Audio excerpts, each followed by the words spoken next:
Leo tunaanzisha micro loan product katika mkutano huu, ambaye wewe mwananchi ambaye unafanya biashara sasa unaweza kukopa kati ya shilingi 10,000 na shilingi 200,000.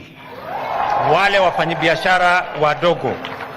Let me say this with clarity, that we are now launching the individual micro enterprise loan product today, and our business people, the micro business people who need between 10,000 and 200,000 today,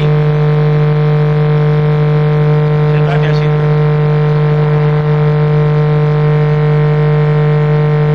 So today we are launching this product, individual micro enterprise loan product. Wewe ambaye uko na registration ya biashara, wewe utajiandikisha useme kampuni yangu, hata kama ni wewe ndio proprietor peke yako, kampuni yangu inaitwa kitu fulani.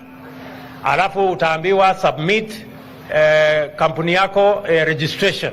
Baada ya kusubmit registration na details yako zingine zote, itafanywa assessment, itajulikana kama wewe unafaa shilingi 10,000, shilingi 20,000, shilingi 50,000, shilingi 100,000, na hakuna mtu inahitaji kuzungumza na yeye. Sio lazima ujulikane na mtu yeyote.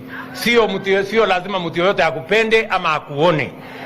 Tutatumia algorithm ambaye inatumia kuassess kila mtu na biashara yake.